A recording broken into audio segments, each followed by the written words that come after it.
नमस्कार विद्यार्थी मित्र। Dholka education society संचालित श्रीमती आर दिशा आर्ट्स और श्रीमती विदिशा कॉमर्स कॉलेज धोलका की ओर से मैं आप सभी का हार्दिक स्वागत करता हूँ। मैं हूँ doctor M.V. Gohil, Hindi department, और मेरी कॉलेज अहमदाबाद के नज़दीक के कस्बे धोलका में स्थित है। मित्रों, आज हम बात करने जा रहे हैं BA सेमेस्टर 3 मुख्य विषय हिंदी 201 कोर्स।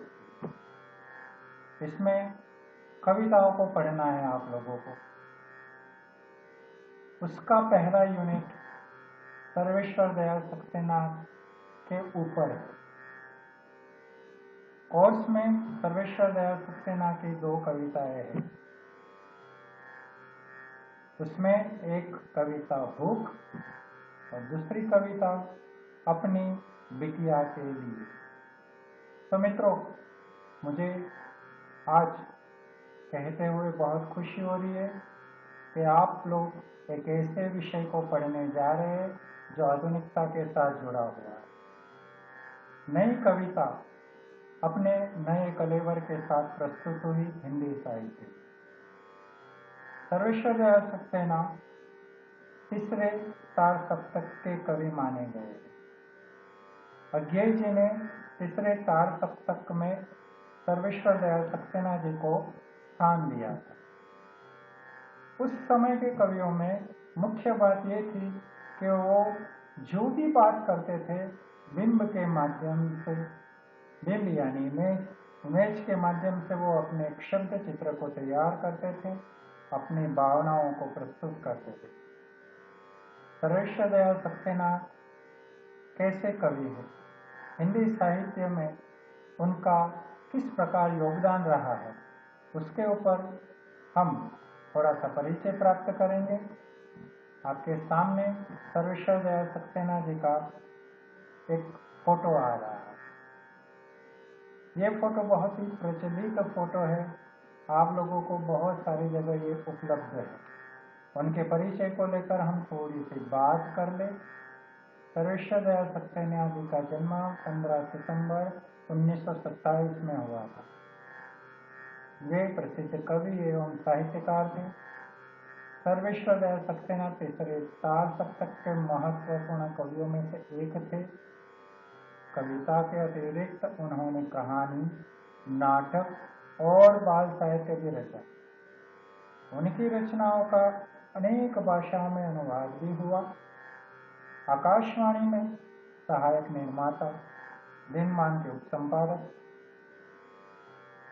और सर्वेश्वर दयाल सक्सेना साहित्य जीवन जो शुरू कर चुके थे वो काव्य के प्रारंभ से था। मूल रूप से इनके पिताजी भी कविताएं करते थे, पर पिताजी ने उनको कवि न बनने की बात कही थी। उसके पीछे भी एक कारण था। पिताजी का मानना यह था कि कवि अक्सर भौतिक सुख सुविधाओं से विपन्न रहते हैं, अतः वो नहीं चाहते थे कि उनका पुत्र भी परिस्थितिवश विपन्नता में जीवन व्यतीत करे। पर उनकी जो माता जी थी वह स्कूल में शिक्षिका के रूप में नौकरी कर रही थी, तो उन्होंने उनको बहुत सपोर्ट किया था और सर्वेश्वर जी बहुत अच्छी तरह की कविताएं लिखने लग गए। सन 1983 में कविता संग्रह उनका जो था खुटियों पर टंगे लोग के लिए उनको साहित्य अकादमी पुरस्कार से नवाजा गया। 1959 में अज्ञेय के संपादन में प्रकाशित तीसरा तार सप्तक के कवि के रूप में पहचाने गए ये। और मित्रों, 23 सितंबर 1983 को नई दिल्ली में सर्वेश्वर दयाल सक्सेना का निधन हो गया। अक्सर ये बात आती है कि हिंदी कविता में जो नई कविता आई तो वो ज्यादातर विद्रोहात्मक स्वर को लेकर आई। ऐसा भी कहा गया है कि जो बातें नए कवियों ने नई कविता में प्रस्तुत की उसमें नया दृष्टिकोण, नया परिदृश्य, नई नई परियोजनाएं और नए संगठनों पर उन्होंने ज्यादा बल दिया। राजकीय सामाजिक बदलाव के साथ साथ साहित्य में भी प्रयोगवाद, नववाद, प्रपत्तिवाद, आक्रोशी कविता, पोस्टर कविता, निषेधवादी कविता आदि कई नाम से नई कविता को पहचाना गया। सर्वेश्वर उन लोगों का स्वर है जो समाज के मध्य वर्गीय लोग। सर्वेश्वर जी ने अपनी कविताओं में मध्य वर्गीय लोगों की कुंठाओं को, उनके आक्रोश को, उनकी निसहाय जिंदगी को प्रस्तुत करने का प्रयास किया। हम उनके कविता संग्रह को देखें तो उसमें ज्यादातर उनकी कविताएं ऐसे विषय पर रही है जहां पर हमें निम्न मध्यवर्गीय व्यक्ति की कुछ अधूरी इच्छाएं रह गई हो, उसको एक आवाज देने का प्रयास करती है सर्वेश्वर दयाल की कविता। मित्रों, इन्होंने ग्रामीण अंचल को भी बहुत नजदीक से देखा है। आपको ये बताऊं मैं कि सर्वेश्वर दयाल जी का जो जन्म हुआ था वो उत्तर प्रदेश का बस्ती जिला था।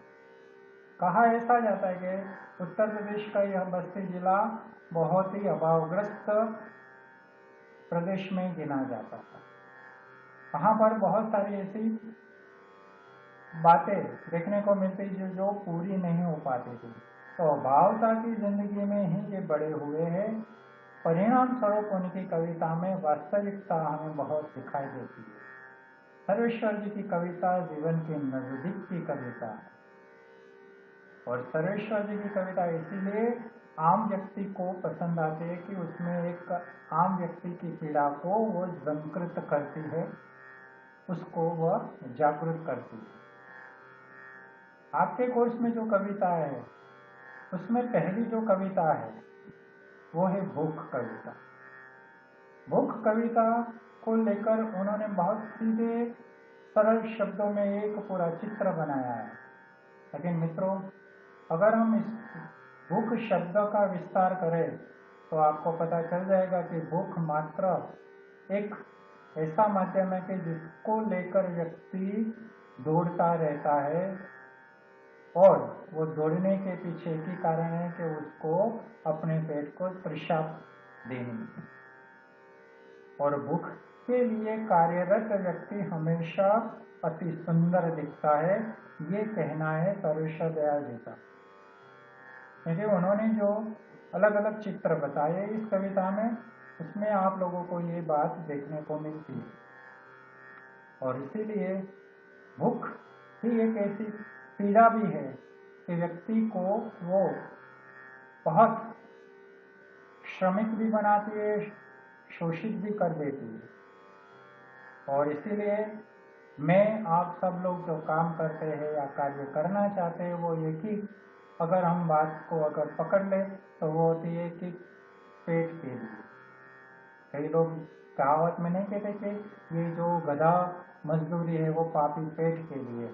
तो पेट को भी पापी कहने के पीछे एक दर्द होता है मित्रों। वो दर्द ही मुख्य रूप से संकृत करता है कि व्यक्ति अगर नहीं काम करता है तो वो भूखों भी मर सकता है।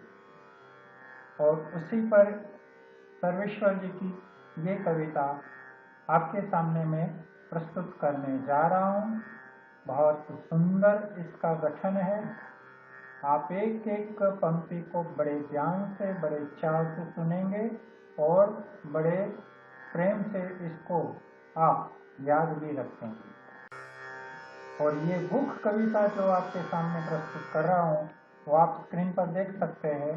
उसके कुछ पहली पंक्तियों को, जब भी भूख से लड़ने कोई खड़ा हो जाता है सुंदर दिखने लगता है। जब भी भूख से लड़ने कोई खड़ा हो जाता है सुंदर दिखने लगता है। झपटता बाज, फन उठाए सांप, दो पैरों पर खड़ी, कांटों से नन्ही पत्तियां खाती बकरी, दबे पांव झाड़ियों में चलता चीता, डाल पर उल्टा फल कुतरता तोता, या इन सब की जगह आदमी होता। जब भी भूख से लड़ने कोई खड़ा हो जाता है, सुंदर दिखने लगता है।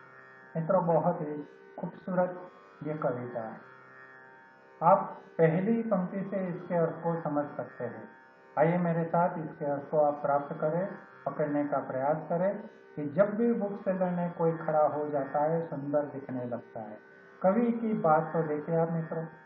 कवि यहाँ पर कोई भी इंसान हो या पशु हो या प्राणी हो, अगर वो भूख के लिए कुछ भी मेहनत या पुरुषार्थ करता है तो अक्सर वो सुंदर ही दिखने लगेगा।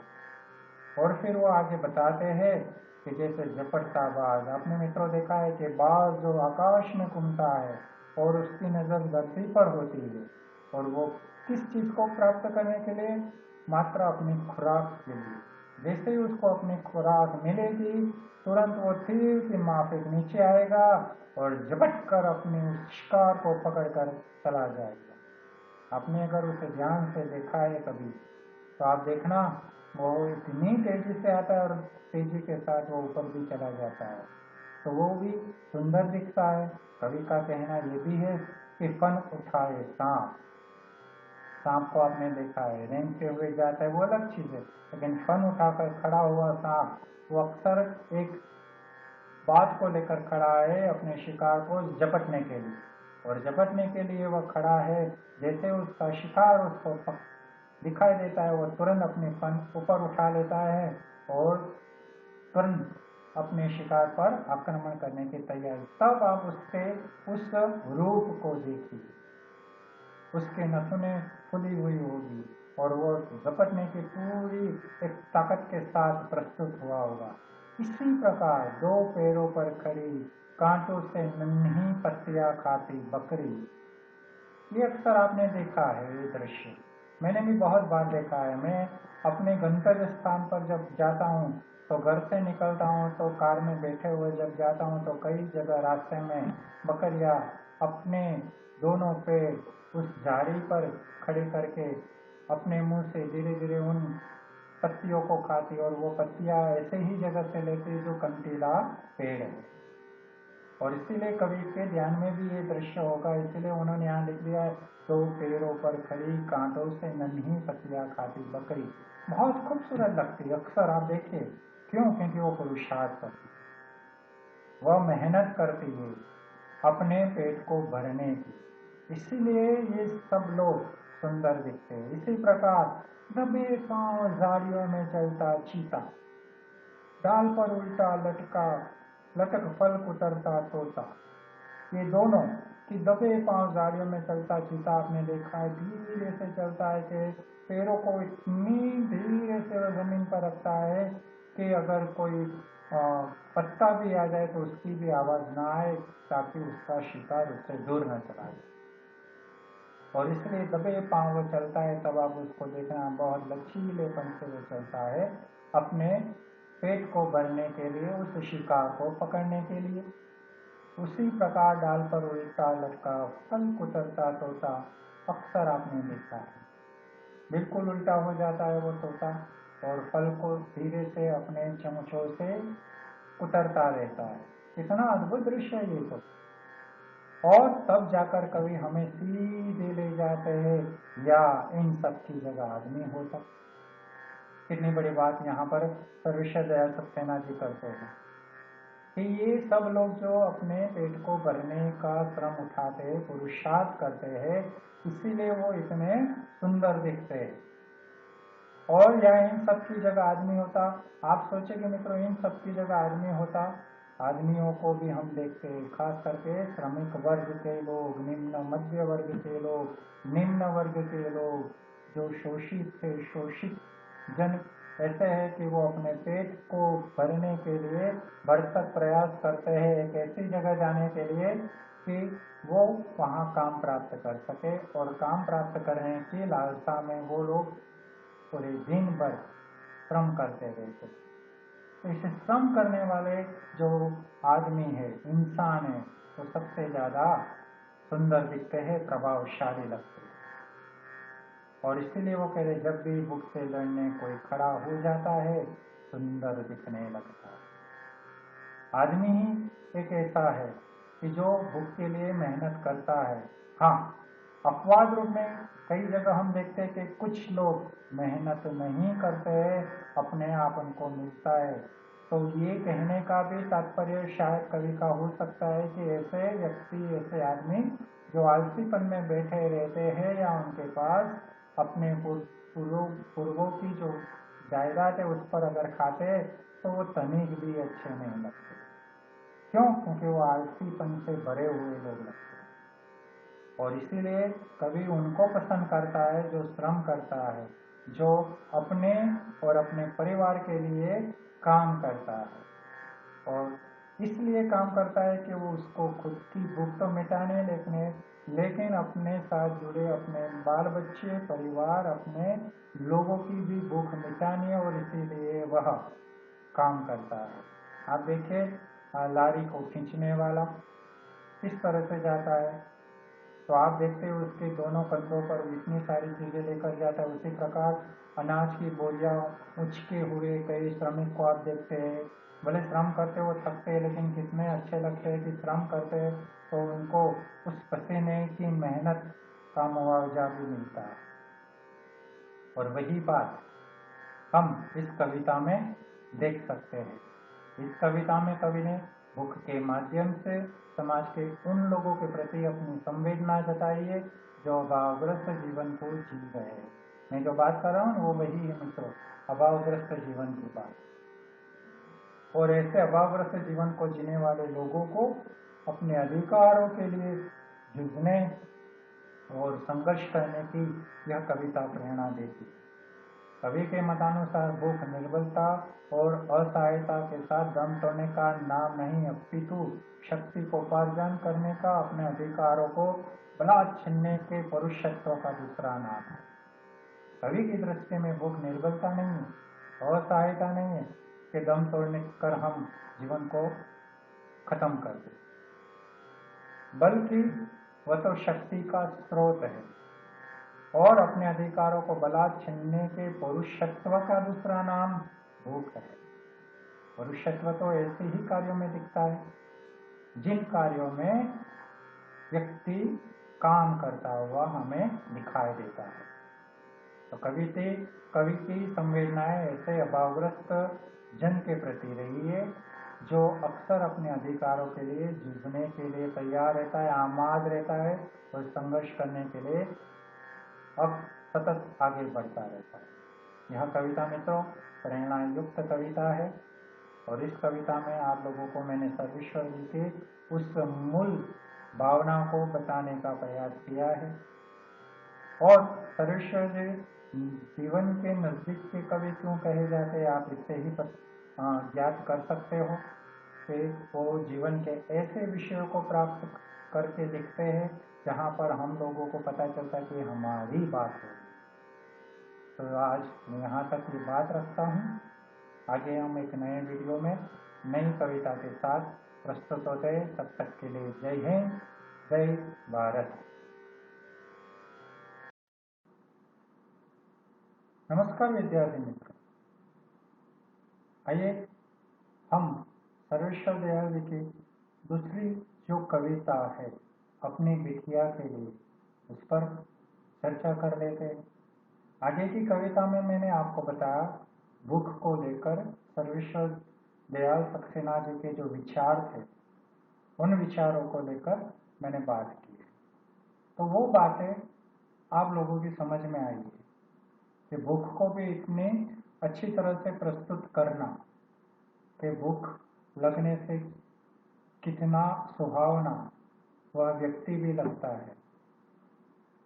इस कविता में सर्वेश्वर जी की पिता की भूमिका हमें दिखाई देती है। सर्वेश्वर दयाल जी ने यहाँ पर अपनी बिटिया को लेकर जो एक पिता के मन में अपनी छोटी सी बेटी को लेकर जो भाव होता है वो यहाँ प्रस्तुत किया है इस कविता में। अपनी बिटिया को लेकर वो कहते हैं कि पेड़ों के झुनझुने बजने लगे, लुढ़कती आ रही है सूरज की लाल लहर, उठ मेरी बेटी सुबह हो गई। तात्पर्य यहाँ यह है कि अपनी छोटी सी बिटिया को उठाने के लिए कवि किस किस तरह की लालच दे रहे। कहते हैं पेड़ों के झुनझुने बजने लगे। झुनझुने जो हमने देखा है मित्रों की वो एक खिलौना होता है जिससे आवाज आती है। यहाँ पर कवि कल्पना करते पेड़ों के पत्तियों की सरसराहट जो हवा से चलने लगी है, वो ध्वनि कि वो बजने लगी है, और वो सूरज जो लाल गेंद के रूप में धीरे धीरे आकाश में ऊपर उठ रहा है। तो उसको लाल गेंद का एक प्रतीकात्मक भाग दिया है कि लुढ़कती आ रही सूरज की लाल गेंदे बेटी अब तो उठ जा, सुबह हो गई है। तो बेटी को उठाने के लिए वो कहते हैं, आगे कहता है कवि कि तूने जो छोड़े थे गैस के गुब्बारे तारे अब दिखाई नहीं देते। रात में तूने जो गैस वो गुब्बारे जो गैस से भरे हुए थे उसे छोड़ दिया था आकाश में, अब वो चले गए क्योंकि अब वो रात चली गई है। तारे भी अब दिखाई नहीं देंगे। कैसे? क्योंकि अब सूरज आ गया है तो तारे छिप जाएंगे और पता नहीं वो कितने ऊपर चले गए हैं। और तूने जो नचाई थी फिरकी चांद देख अब गिरा, अब गिरा, उठ मेरी बेटी सुबह हो गई। कितनी अच्छी बात कर रहा है कवि कि तूने जो गुब्बारे छोड़े थे वो गायब हो गए। क्योंकि मित्रों आप जानते हैं कि सूरज की रोशनी में तारे भी अपने वजूद को गायब कर देते हैं, खो जाते हैं, उसकी रोशनी में अदृश्य हो जाते हैं। और कहते हैं कि अब तो सुबह हो गए, तारे चले गए। तूने जो नचाई थी फिर की चांद देख अब गिरा, अब गिरा। ऐसे चांद भी चला गया क्योंकि सूरज की रोशनी में चांद भी धीरे धीरे अदृश्य हो जाता है। उठ मेरी बेटी सुबह हो गई। तूने थपकिया देकर जिन गुड्डे गुडियों को सुला दिया था, तीले मुंह रंगे आंख मलते हुए बैठे हैं। तूने जो रात में तू जिस गुड्डे गुडियों से खेल रही थी और थपकिया देकर उनको सुला रही थी ना, वो भी अब मुंह रंगे आंख मलते हुए बैठ गए। देख तू जरा देख तो सही, वो बैठे सामने। गुड्डे की जलता रही टोपी उल्टी नीचे पड़ी और जो गुड्डे पर तूने वो जरी वाली टोपी लगाई थी वो भी नीचे गिर गई है। छोटी तलैया वह देखो उड़ी जा रही है चुनर, तेरी गुड़िया की झिलमिल नदी। और तूने गुड़िया पर जो चुनर ओढ़ाई थी वो कैसी है? झिलमिल नदी सी दिख रही थी, वो भी उड़ गई है। क्यों? क्योंकि अब वो झिलमिल नदी से दिख रही है। बेटी सुबह हो गए, उठ जाओ। तो इस तरह से यहाँ पर भी कवि अपनी बेटिया को वो सारी बात याद करवा रहे हैं मित्रों कि रात में जो तू जिन गुड्डे गुड़ियों से खेल रही थी उसको सुला दिया था वो तुझसे पहले उठ गए। अब तो तूने उन पर जो जरी वाली टोपी लगाई थी या गुड़िया पर जो तूने चुनर उड़ाई थी वह सब अब नीचे गिर गई है। कोई चीज तो कोई भी जैसे झिलमिल नदी के रूप में चली गई है। अब तो उठ जा मेरी बेटी। और इसीलिए वह कहते हैं तेरे साथ थक कर सोई थी जो तेरी सहेली हवा, यानी हवा को भी वह उसकी सहेली बनाते हैं कि तेरे साथ वो हवा भी थक कर सो गई थी, जाने किस झरने में नहा कर आ गई है वह। देखो वो सुबह होकर उठ गई और कोई झरने में नहा कर भी वो हवा आ गई है। और उसने क्या किया है? गीले हाथों से छू रही है तेरी तस्वीरों की किताब। देख तो कितना रंग फैल गया। कितनी अद्भुत बात कर रहे हैं कवि कि वो हवा जो तेरी सहेली थी वो नहाकर भी आ गई और वो नहाती हुई सीधी आई तो उसके हाथ गीले पानी से और तेरी उस किताब को छू लिया है। और परिणाम है कि गीले हाथ से उसने तेरी किताब छुई है तो उसमें से कितने सारे रंग फैल गए हैं। उठ घंटियों की आवाज धीमी होती जा रही है। एक और कवि ये भी बता रहे हैं कि दूर से मंदिर की आवाज जो मंदिर में बज रही घंटियां है ना वो भी अब धीमी हो रही है और अभी तक तो सो रही है। और कहते हैं कि दूसरी गले में मुड़ने लग गया है बूढ़ा आसमान। आसमान को भी यहाँ कभी बूढ़ा बता रहे हैं। क्यों? क्योंकि अपनी बिटिया छोटी है ना, तो वो भाव पकड़ने के लिए कहते हैं कि दूसरी गले में मुड़ने लग गया है बूढ़ा आसमान, अभी भी दिखाई दे रहे हैं उसकी लाठी में बंधे रंग बिरंगे गुब्बारे। कागज पन्ने की हवा, चरखिया, लाल हरे ऐनके, दफ्ती के रंगीन भोंपू, उठ मेरी बेटी आवाज दे, सुबह हो गई है।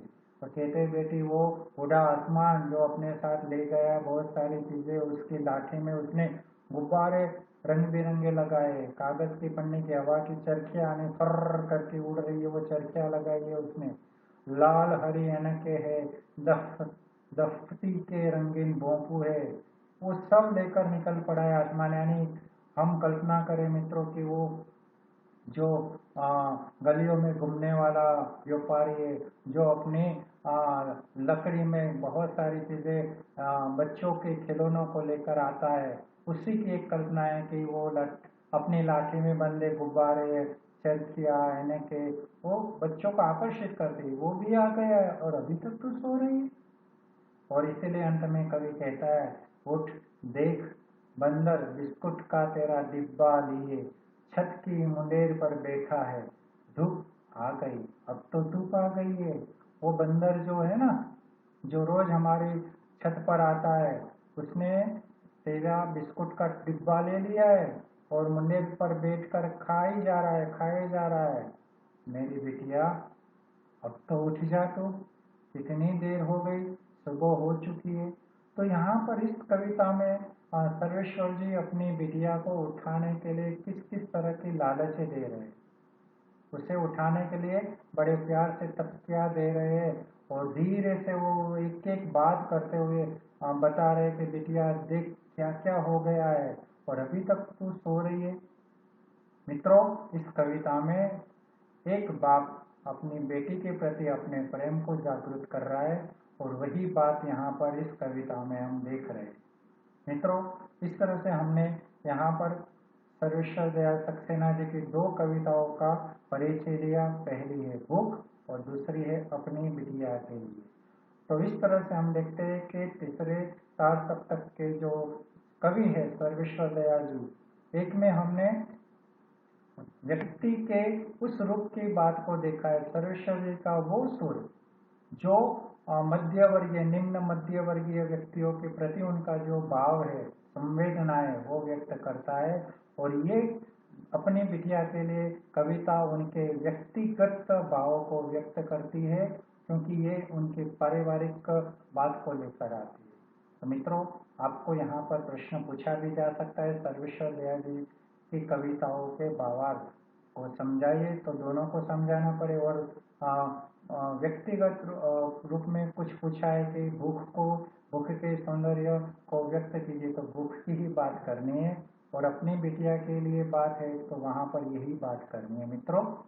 और समग्र रूप में उनकी जब बात पूछी जाए तो उनका परिचय भी आप लिखें और इन दो कविताओं का भावार्थ लिखकर उनके काव्य कला को समझाएंगे। अस्तु, मैं यहाँ पर यह मेरा टॉपिक पूर्ण करता हूँ। आगे नए कवि को लेकर हम फिर से मिलेंगे। तब तक के लिए धन्यवाद। जय हिंद, जय भारत।